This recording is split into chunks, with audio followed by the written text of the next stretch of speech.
And I'd like to introduce, I would like to say my good friend, it's not really my good friend, but I'm trying to make him my good friend. Ambassador Dr. Angus Friday, who is the, I would say, 2 years ambassador of Grenada to the United States. And he's also serving as chairman of COCO-MAT Expo.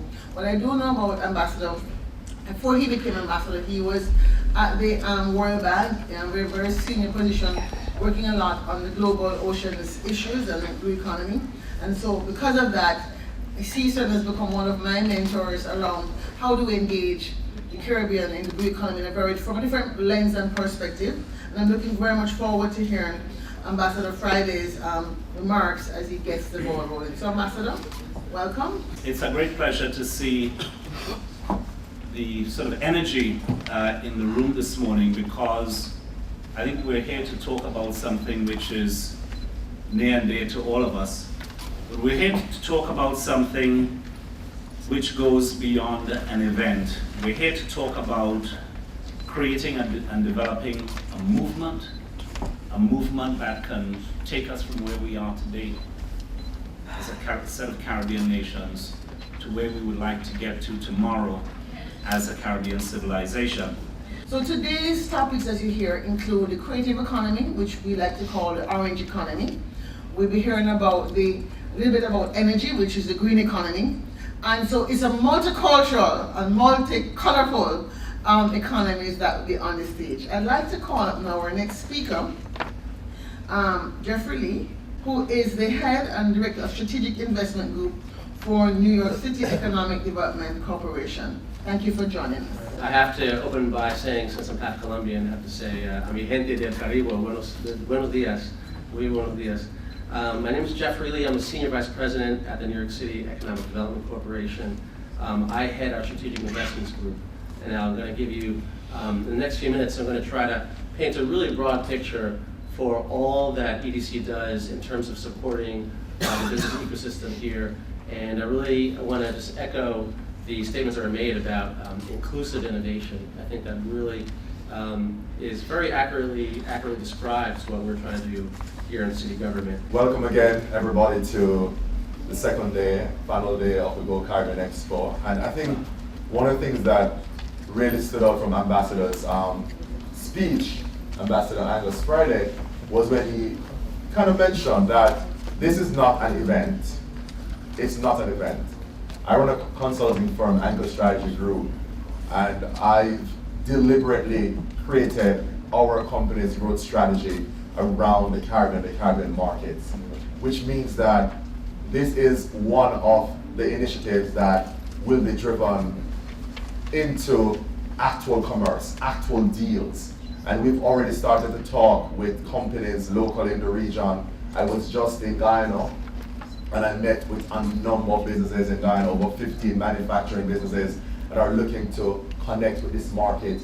And one of the interesting things that you mentioned, just all the incentive that NYC provides, there's significant opportunity for Caribbean companies to partner, especially when you think about access to capital, partnering with a local company here and figuring out how that process actually looks, the Caribbean benefits and New York City benefits.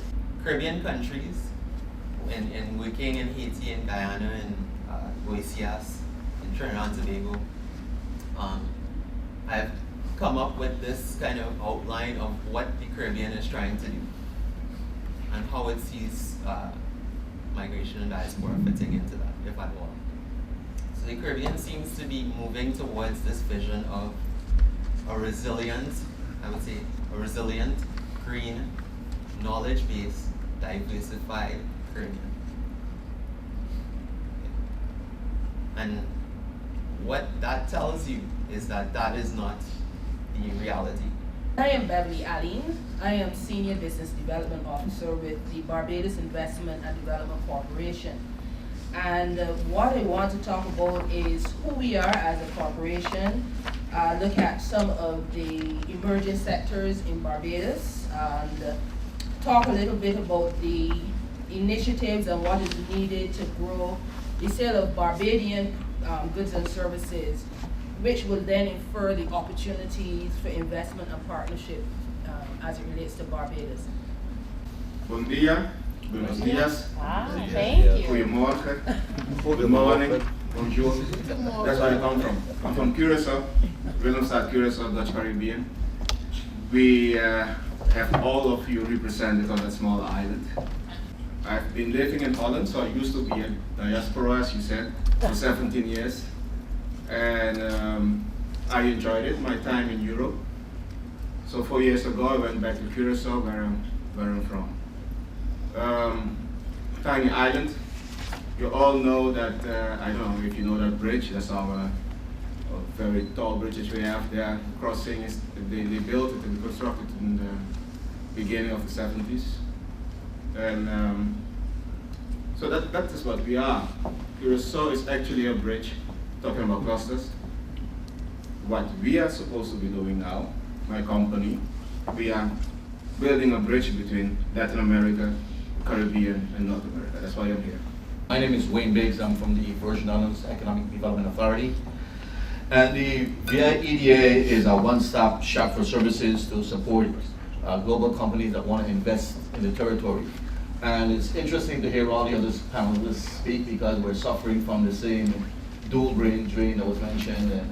And as being small Caribbean nations, there's problems that are sort of exaggerated as we move along. But Kevin is correct. We've invested heavily into our infrastructure, and we took advantage of President Obama's America's Recovery and Reinvestment Act. And we've now have broadband placed throughout our islands and interconnecting the 3 main Virgin Islands. We have more bandwidth available than any other state other than New York currently. So there is quite a bit of opportunity for technology-based businesses, and we are focusing heavily on these technology-based businesses. Our mission is to grow the economy of the Virgin Islands and improve the quality of life by attracting outside investment that will lead to job creation and a stable tax base for the government so we can continue to expand the territory. If I could get the next panel to come up, Dr. Neil Lowe is the moderator. My name is Neil Lowe, and I am the managing partner of GCH. GCH stands for Gateway Capital Holdings, and our sister firm is GCH Advisors, and we are a business development, business advisory, and brand development firm. We operate out of the US, the UK, and Jamaica for the Caribbean and Latin American regions.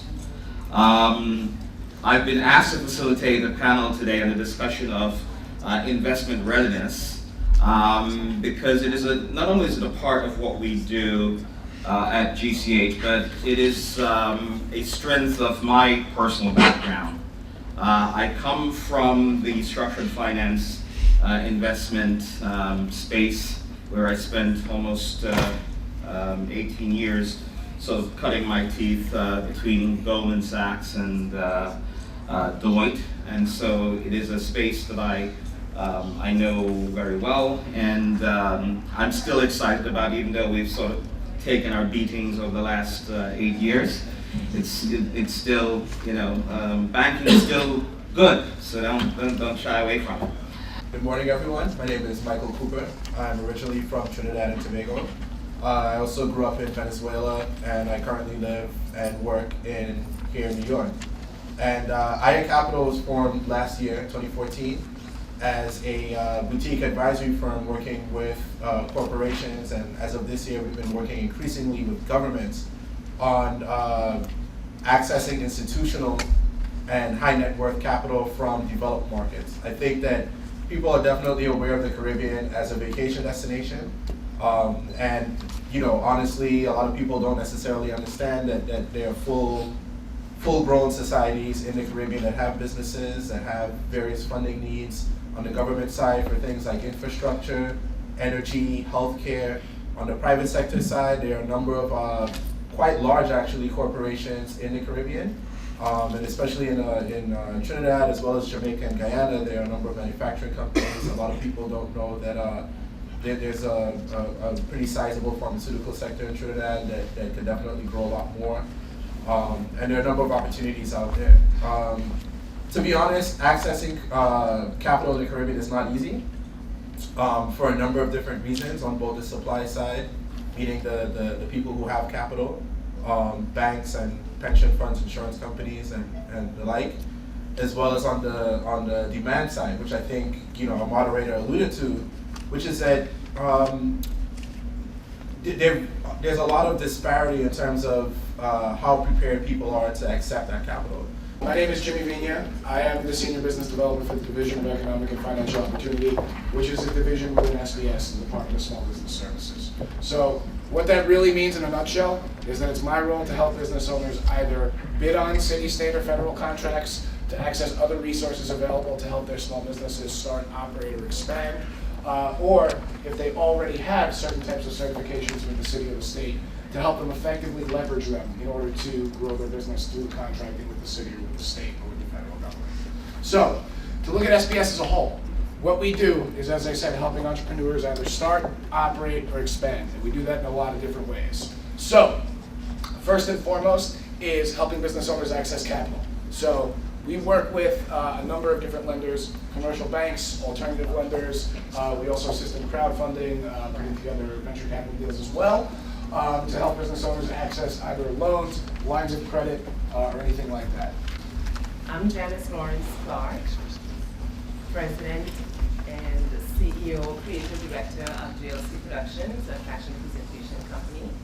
And I'm also the founder of CAFE, the Caribbean American Fashion Exchange, which is a marketing strategy designed to position Caribbean heritage and emerging designers into the industry via 3 target markets: the individual, the general public, and the trade and industry. So we're here to share with us just how technology is utilized in design production. Please help me welcome Mr. Philip Pasquale. As Janice mentioned, everyone thinks that being in the fashion business is an easy task.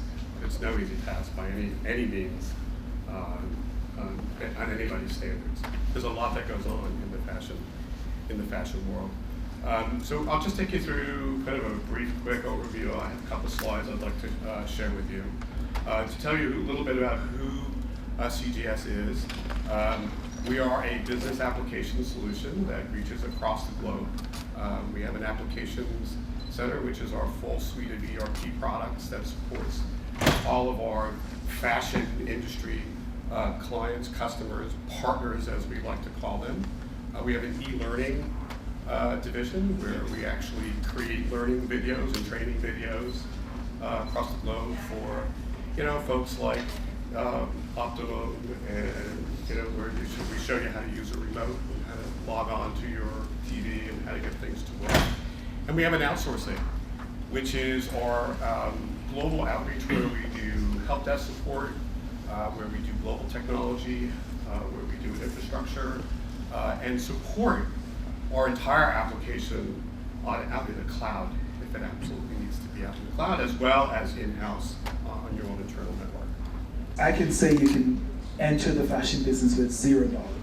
A lot may find it to be true or not, but I enter with $0. So for me, really, it's about what you do with the resource you have, and really, what do you do with your dreams? Does money determine where you go, or what you do? Of course, a lot of people will say, yeah, I don't have the money, I can't start. But for me, I would say it, $0. I started Tabby Just with $16,000. I had a crowdfunding campaign. I think we are in a very interesting climate right now. Maybe 20 years ago, if you want to start a fashion line, it probably would have been much harder. I think right now there are so many options for you to crowdfund the capital. There's Kickstarter, there's Rocket Hub, and I did a crowdfunding campaign, and from that campaign I sort of attracted people to the brand, and I had one major investor. I think it's, but I kind of agree with Glenroy as well. I think that you can have a lot of money, but if you don't have the skills, and if you don't have the people that are going to help you get to that other level, then you're going to waste the money. And the flip side of that is you could start with $0, but if you have the drive and you have the skill, then you can make it work. I had one of my clients who was in Burdock, and they were so excited about it, and they were starting off, and actually it ended up not being a good thing for them because one, they didn't identify their brand enough. That when you go in a retailer store, the problem is you're competing with all these other brands. So everyone's a bunch of stores, no one really knows your brand is, and they can get lost in there. And also with big stores like that, there comes huge orders. And a lot of these small brands can't really sustain, and especially with Caribbean brands, they have that issue of learning how to scale, and really fulfilling those big orders gets really difficult. And you think it's a good thing, but then it becomes more overwhelming, and you sort of lose sort of the power of your brand because you're just trying to fill in orders. In my experience, I've been working for celebrity brands, and obviously, you know, on that level, the intention is to have mass exposure at this kind of luxury, yet almost like coveted level. So if you're launching a celebrity brand in the luxury contemporary market, you're looking for this very niche buy, and you might be looking for a Bergdorf's, a Neiman's, a Bloomingdale's, but in my experience, it's been mostly a negative impact on the growth and expansion of the business when all of these majors, as we call them, pick up the line initially, because the expectation is set that much higher for the line to grow and exceed sales and, you know, become more and more popular based on the name.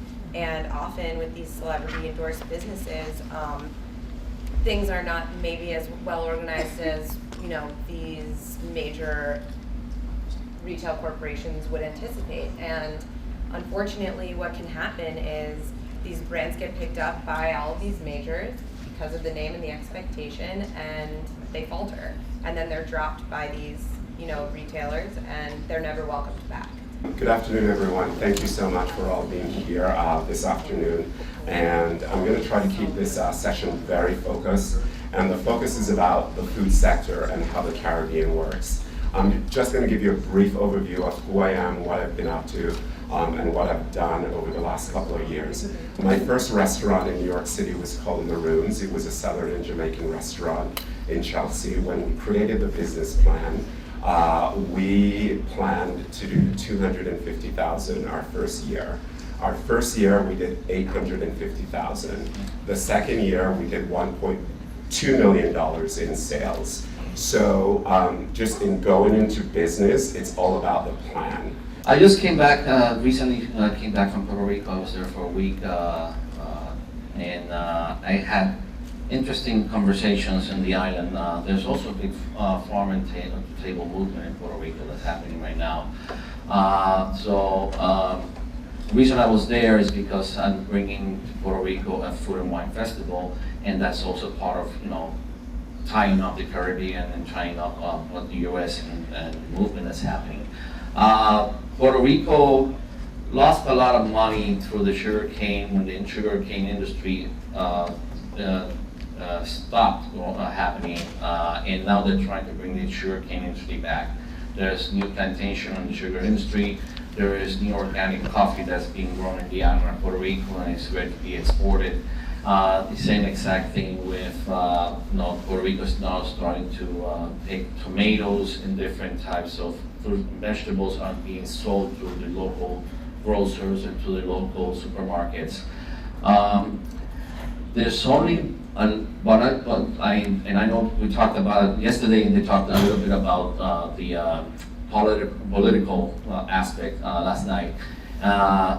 The only thing with Puerto Rico right now is that we need to work with, and this is something that is including government and also including other Caribbean islands and other groups, and especially like COCO-Caribbean, is try to see what we can do with the Jones Act of 1920.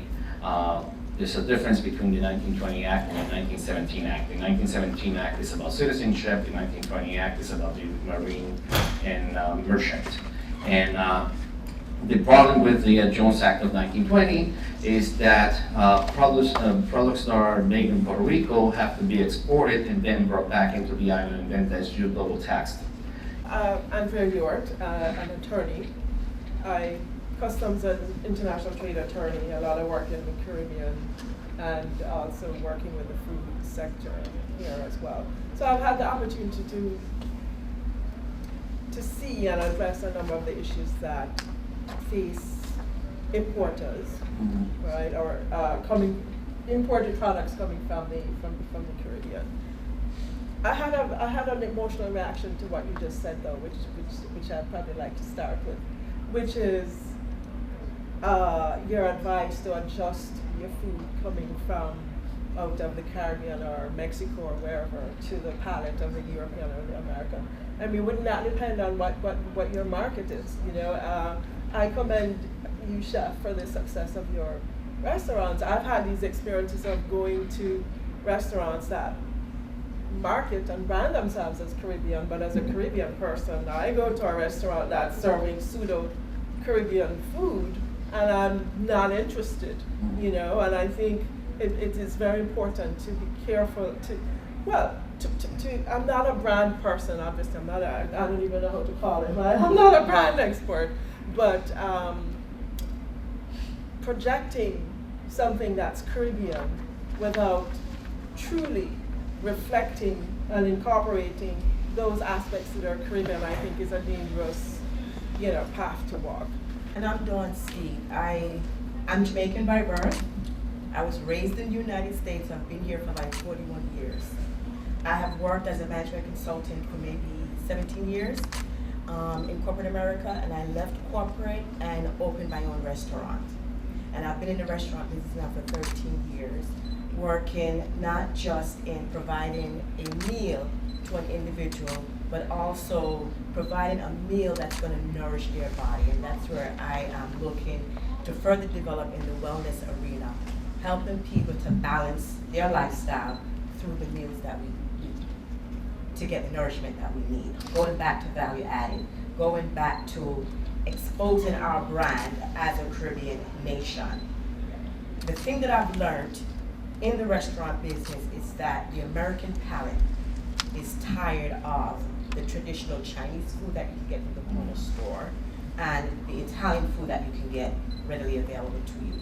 What the American palate, and I'm speaking American because this is where we are today, it's looking for something that is much more exciting once it enters your mouth for taste. And it's also looking for something to nourish your body.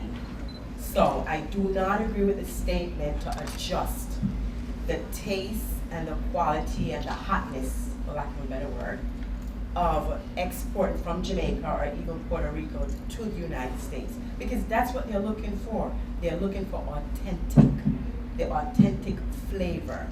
In my restaurant, the #1 seller and the driving brand for Caribbean and ethnic food is jerk. So you find the pricing is not as different in Philippines now relative to the Caribbean. You're talking about $4.50, $4.25 per hour for the lower level type of opportunities, and then it goes up to like $15, $16 for manager. And here in the US, for manager to run an operation, you'd have to pay them $60,000 to $100,000 a year to run that operation. So in terms of, it's also near shore, right? So you can take a flight today, go down to another island, and come back today. My name is James Wallace. I'm the Director of Business Development for Alliant Global Strategies. We are a startup, micro BPO center in Richmond, Virginia, and we have our starts in public housing. It is our specific and intentional strategy to create economic employment opportunities for low-income communities, initially here in the United States, but also we want to leverage the opportunities in locations around the world as well. Hi everyone, my name is Eve Chogliargan, and it's wonderful to be here today. So I am an immigration attorney, and so I work in the service industry. I consider myself very fortunate because I actually work with people in a number of different industries, food, fashion, technology, hospitals, and we basically help different people, whether they're individuals or corporations, to really do business in the United States. So if you are a company abroad, or if you're an individual who is abroad and you want to either open up a business here or you want to work here as an employee, I will help you with the administrative process. in terms of helping people understand what the immigration laws are, what the requirements are for different types of visas, and help people migrate here or invest in a company in the United States. I'm Monica Pearson. I'm the CEO of Sec-Reliant LLC, and Sec-Reliant is an outsourced IT company. We are in the tri-state area. We are taking care of networks and desktops for companies from 50 seats to about 600 seats. That's been our main business focus for many years. The industry has changed. We've changed with it. In the last few years, we're heavily involved with cybersecurity, which is also something that is 99% of the time outsourced because of the experienced personnel needed to do the work. Only enterprise companies can afford to keep that type of personnel on staff. And that's something that we always need to consider is which people are necessary to the business that must be there at all times, or the ones that can come in as needed. My name is Tim McConnell. I work at Broadridge Financial Solutions. So by the name, you might know it's financial. So we're in the financial services sector solely. We're an outsourced provider, as well as Monica, for technology and also platforms and processes, so the people aspect of it. So I think when I think about BPO, very often, Broadridge is, by the way, 5 decades in the business. It's a New York Stock Exchange listed company. For those that haven't heard of us, that's probably not surprising, but our clients include Goldman Sachs, Bank of New York, Mellon. Any financial services company is a client of Broadridge, and virtually every publicly traded company in the United States is also a client of Broadridge. The reason why is if anybody is an investor, they're receiving some kind of regulatory documents. They're transacting with a financial services intermediary. So think of Broadridge as being the plumbing of that transaction. So magically how cash becomes securities and securities become cash. That's what my company does. And an outsourced function for both dealers, as well as communicate with the end investor of that transaction or that shareholder meeting. I never thought of my company as BPO, but I think I am a classic example of a BPO. My name is Emigrant. I'm president of IKG Global. My company provides global international relocation solutions for corporate world, multinationals, or individuals, or even companies moving around, going global. Big companies. I have some multinational clients from overseas who wanted to go into different countries, so we support them with HR solutions. And HR solutions obviously includes the employee relocations, and that includes my main core area was destination services that I started in 2001 as a consultant to the relocation companies, and that was the post 9/11 era. As Kevin mentioned, the Caribbean Food Delights, it's been in business for 37 years. I'm Chief Operating Officer. My parents, Vincent and Jeanette Hosang, founded the company. It's actually a sister company to Royal Caribbean Bakery that makes the breads, hardo bread, cakes, pastries, and the spice fruit bun. And the Caribbean Food Delights manufactures the patties, which you had earlier, which I probably am the reason why you guys are sleepy now. The patties and the Sabrina's Delights, which was the chicken pot pie that you had, and the jerk wings. We sell to BJ's, Costco, Sam's, Walmart. And we're also located in Tappan, New York, which is Rockland County. So I'm going to share with you our experience of doing business in the international markets. We are currently in the military commissaries in the UK and EU countries, Japan, Philippines, Guam, Okinawa, South Korea, Turkey, Egypt, Saudi Arabia, and Spain. We are not currently in the retail chains in UK. Our products are also available in PriceSmart and Cost You Less in the Caribbean islands. That's Trinidad, US Virgin Islands, Barbados, Aruba, Dominican Republic, Cayman Islands, and St. Martin. The process of exporting our products was easier with Price Smart, the commissaries, and Cost You Less, since they did all the paperwork for us. I'm going to talk about the UK market, particularly since we had the most challenges in that area with exporting our products. So why was it so difficult for a US-based manufacturer to get their product into the EU market? Because of different standards. And what's happening right now is there is a negotiation between the US and the EU to harmonize as much as possible those kinds of regulatory barriers. But I bring it up only again in the context of how important it is to pay attention to these kind of regulatory requirements and barriers, particularly around food products. Agricultural products, the EU market is highly protected. The US also protects its agricultural market quite a bit. There are certain things regulated by the Cuban government that you have to only deal with the Cuban government. For instance, perhaps their company, they have to deal with the EU, but they have distributors in different parts of the EU that are actually going to distribute the product to a particular retail store. In Cuba, that's not the case. So it's not like we have a Ralph's or a Vons or Pathmark or something like that that is going to act as that secondary distributor once the product is there. Because products such as baked goods, meat, so on and so forth, they are all distributed by the Cuban government. So Cubans, every Cuban citizen will receive a ration book.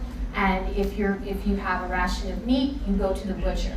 If you have a ration of eggs, usually you're going to the butcher as well. You have a ration for rice, beans, so on and so forth, and all of those are government stores or government agencies versus having a distributor and a boutique store that's doing that. So that's one of the major challenges. The secondary challenge is, of course, the government, since they control foodstuffs, they don't want anything that is going to, in a sense, be taken as something that is in competition with what Cuba is currently providing for their citizens. You know, real estate, regardless of what business you're in, whether you're in finance or oil and gas or fashion, you have to deal with real estate.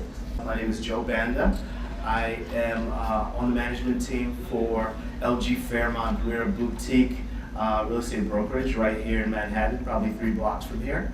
And we deal mostly with buyers and sellers. We represent buyers and sellers in the residential market. To Mr. Banda's point, eat, sleep, work, pray, and play. That's what people do in real estate. You're constantly doing one of those activities, and real estate has really been relevant since we've been occupying caves. And it's a dynamic market because it's so influential and it's such a part of our everyday life that we forget how important this is. So my name is Anthony Fino, and I'm a hotelier. I have a hotel in Costa Rica named Samasati, and in New York City, we advise hotel owners in buying and selling hotel assets in New York, whether that be an existing hotel or whether that be a development site for a new hotel. Charles Ruffin, I work for Emigrant Bank. Emigrant Bank, we are the oldest privately owned bank here in New York City. Been around since 1860, and we're within the top 20 largest privately owned banks in the United States. So, Emigrant, we have 3 real estate lending divisions, and as an account manager, I'm an originator. I originate new loans. So, first division basically is our large balance division, which is a nationwide platform that starts at $10 million, goes up to $100 million, specifically bridge loans and construction financing. The second division is our permanent financing division. That's typically from $100,000 to roughly $5 million, and that's generally term debt means it's either 3, 5, 7-year or 10-year debt. And our third division is our residential division, standard Fannie Freddie type of programs, 30-year fixed rate, 30-year fixed mortgages, great rates. Plus, what makes us unique is we also have a portfolio platform, meaning that we lend our own funds with niche type of scenarios that other banks can't provide. So what makes Emigrant unique compared to a lot of other institutions is all 3 divisions have niche programs that a lot of other banks don't offer. My name is Julius Wilson. I'm the Director of Operations / Education Director for the Safety Group. The Safety Group is a construction site safety loss mitigation firm. What that basically means is that any major construction project that's in the ground has to go through or has to adhere to certain compliant regulations, whether it's city or whether it's federal government or the state. And our firm has about 20 projects throughout the city now. Prior to that, I was a 24-year professional at HPD, Housing Preservation and Development. I had stints as the lead czar. I was the director of code enforcement, so all those inspectors that ran around and wrote violations and as it pertained to the housing maintenance code, they reported to me. Prior to that, I was the head housing education director and ultimately the marketing director for the entire agency. So I've seen this city go through a plethora of changes, and I'm excited to be here and hope we can share a lot of information. Hi, I'm Jason Martin. I'm a management consultant and advisor to management on commercial real estate, project management, and development. I also run a boutique commercial real estate firm that focuses on leasing and investment sales. So I bring a slightly altered and larger background to real estate, and I'd like to share in the conversation. So this is going to be the last panel for the night, and we've saved the best for last. You guys are all troopers, those of you who remain, but this is a very important panel, the Win with Technology panel. And I'm going to steal a little bit of a line from Joseph Banda, who talked about real estate being at the core of everything. Well, the truth of the matter is, we did speak, we had a lot of panels today in many different sectors, but technology is really also at the core of everything, and that's a really big, technology is a huge thing, but today we're going to try to narrow it down to a few issues.